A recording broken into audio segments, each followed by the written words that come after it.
दिग्गज नेता और चुनाव को अपने दम पर पलटने का मादा रखने वाले शेरे गढ़वाल के नाम से मशहूर कांग्रेस के कद्दावर नेता हरक सिंह रावत एक बार फिर से फ्रंट लाइन में खड़े होते दिखाई दे रहे हैं। पिछले काफी समय से हाशिए पर खड़े दिखाई दे रहे हरक सिंह रावत को पार्टी ने जिम्मेदारियां देना शुरू कर दिया है। तो क्या माना जाए कि पार्टी को लोकसभा में हार के बाद यह एहसास हो गया है कि हरक सिंह जैसे नेताओं की पार्टी में अहमियत है और उनको हाशिए पर खड़ा रखना पार्टी के लिए नुकसानदेह साबित हुआ है, या इसके पीछे कुछ और ही रणनीति है, कुछ अलग से पक रहा है। बहरहाल जो भी हो, पर एक बार फिर से हरक सिंह के एक्टिव होने से कांग्रेस को बहुत बड़ा फायदा आने वाले समय में मिल सकता है। साथ ही उनके धुर विरोधी गुट एक बार फिर से सक्रिय होते दिखाई दे सकते हैं, जो खुद उनकी ही पार्टी से हैं। हरक सिंह कांग्रेस के उन नेताओं में से एक हैं जो अपने अलग अंदाज और विपरीत परिस्थितियों में चुनाव लड़ते आए हैं। 2014 में जब बीजेपी और मोदी की प्रचंड लहर देखने को मिल रही थी, तब कांग्रेस के पास गढ़वाल से चुनाव लड़ने के लिए कोई आगे आया नहीं था। हरक सिंह इकलौते ऐसे नेता थे जो मोदी लहर में चुनाव लड़ने आगे आए थे। हालांकि वो जीत नहीं पाए, पर जिस तरह से उन्होंने बीजेपी की पूरे देश में चल रही सुनामी के बीच गढ़वाल सीट से चुनाव लड़ा और अच्छी संख्या में वोट प्राप्त किए, वो बताता है कि हरक सिंह किस तरह के नेता हैं। वैसे भी उनको ज्यादा दूर रखना कांग्रेस के लिए फायदे का सौदा है नहीं। हालांकि हरक सिंह रावत ने भरोसा भी खोया है कांग्रेस के उत्तराखंडी नेताओं का, पर इस सवाल पर उनके कई तर्क सामने कई बार आए हैं। उनकी माने तो 2016 का वो वक्त जब हरीश रावत की सरकार गिरी, उस समय की परिस्थितियां ऐसी थीं कि कोई विकल्प बचा नहीं था। वो ये भी आरोप लगाते रहे कि उनके ही विभाग में उनके ही अधिकारी उनकी सुनने में आनाकानी करते रहे, और ये शय किसकी हो सकती है ये छुपा हुआ नहीं है। खैर, इससे वो दाग अभी तक लगा ही हुआ है, बनस्पत इसके भी कि वो धामी सरकार में मंत्री रहने के बावजूद भी कांग्रेस में दोबारा से शामिल हो चुके हैं। सच एक और भी है कि तत्कालीन मुख्यमंत्री हरीश रावत उनकी घर वापसी में तो मौजूद रहे, पर माफ उनको शायद अभी तक वो कर नहीं पाए हैं। उनके मन में वो 8 साल गुजर जाने के बाद भी वैसी की वैसी ही है। पर 2024 के लोकसभा चुनाव में उत्तराखंड की सभी 5 सीट हार जाने के बाद शायद पार्टी आला कमान को एहसास हुआ ही होगा, और उसका ही नतीजा रहा कि मंगलौर और बद्रीनाथ विधानसभा के उपचुनाव में हरक सक्रिय नजर आए।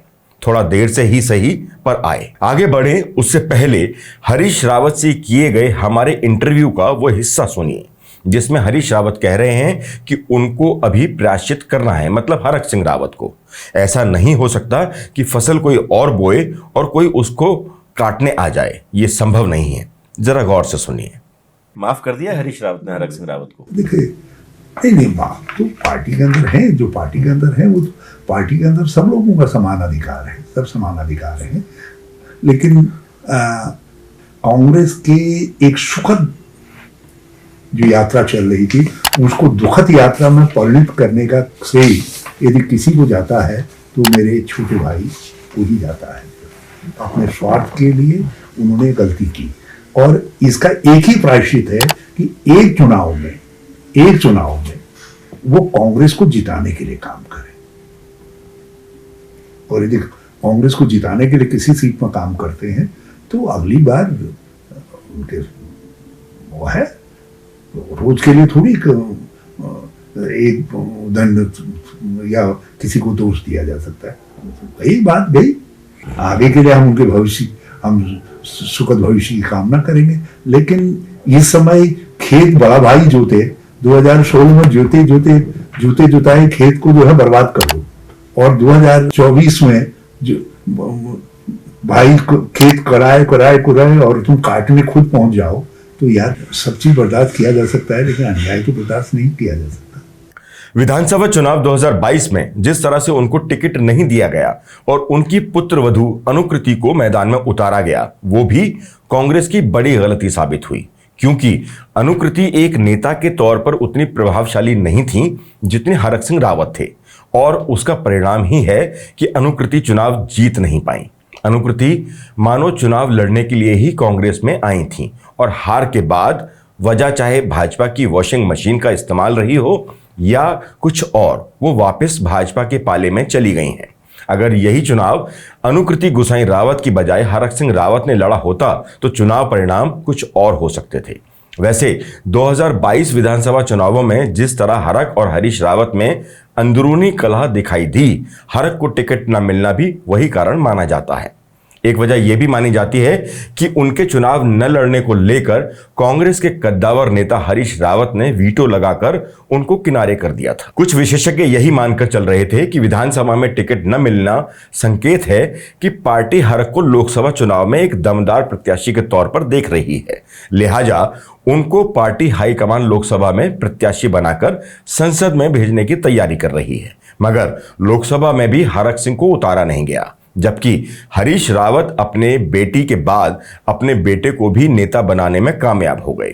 विपरीत इसके पार्टी प्रदेश अध्यक्ष का यही मत था कि अगर हरिद्वार से हरीश रावत चुनाव नहीं लड़ना चाहते हैं तो हरक सिंह रावत को हरिद्वार सीट से उतार पार्टी एक मजबूत लड़ाई लड़ सकती है। पर यहां भी दो धुरंधर के बीच करण माहरा अपनी बात को मनवाने में कामयाब हो नहीं सके और नतीजा निकला कांग्रेस की बुरी और बड़ी हार। पर देर आए दुरुस्त आए। अब लगता है पार्टी आला कमान को इस बात का एहसास हो गया है कि हरक सिंह को किनारे रखना पार्टी के लिए अच्छा नहीं है। इसलिए शायद हरक सिंह को पार्टी ने बद्रीनाथ और मंगलौर उपचुनाव में प्रचार के लिए उतारा था, जो बताता है कि कांग्रेस अब समझ चुकी है कि हरक सिंह कम से कम गढ़वाल के सभी जिलों में पार्टी को मजबूत करने के लिए जरूरी है। हरक सिंह के साथ एक नारा हमेशा जुड़ा रहा, जिसको उनके समर्थक हमेशा कहते आए हैं, आ गया हरक पड़ गया फर्क। तो क्या यह माना जाए कि कांग्रेस में अब हरक सिंह की जमीनी वापसी से कोई फर्क देखने को मिलेगा?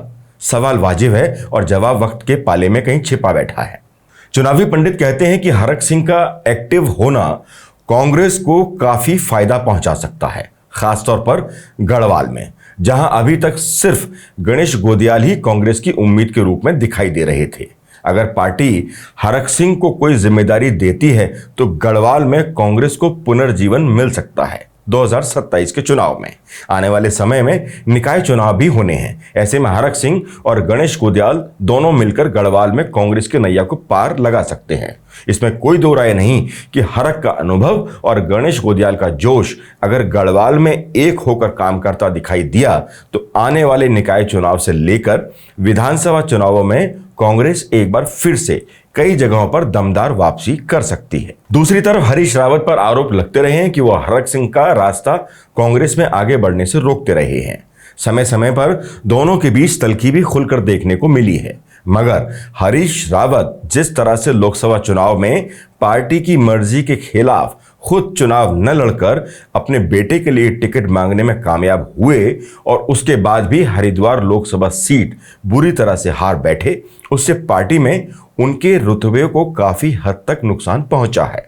कार्यकर्ताओं में भी लोकसभा चुनाव के बाद बड़े नेताओं से मोहभंग होता दिखाई दिया है। अब हरक की होती वापसी कहीं ना कहीं कांग्रेस कार्यकर्ताओं में जोश और साथ ही हरीश विरोधी खेमे को मजबूत करती दिखाई दे रही है।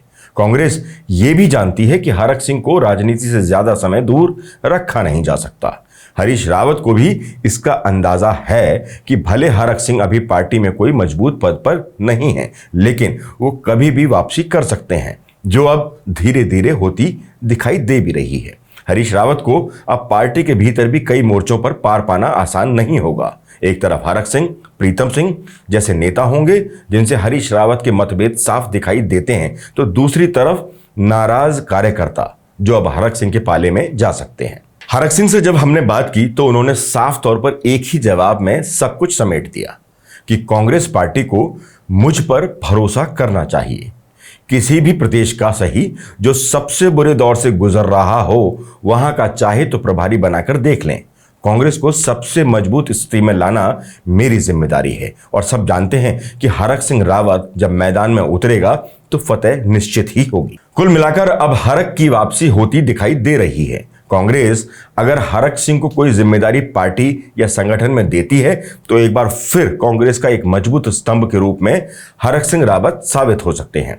देखना यह है कि जमीनी तौर पर हरक सिंह का एक्टिव होना कांग्रेस को कितना फायदा पहुंचा सकता है।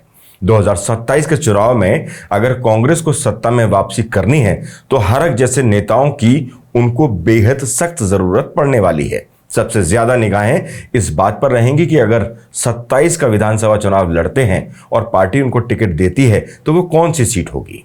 क्या वो एक बार फिर से लैंसडाउन सीट पर जाएंगे या फिर इस बार कोई और नई जगह से वो मैदान में उतरेंगे। हालांकि विधानसभा चुनाव में अभी समय है, इसलिए इस बात के जवाब के लिए काफी इंतजार करना पड़ेगा। फिलहाल इस बात पर निगाहें रहेंगी कि कांग्रेस पार्टी हरक सिंह रावत को कितनी तवज्जो देती है और पार्टी की अंदरूनी कलह को किस हद तक खत्म करने में कामयाब होती है।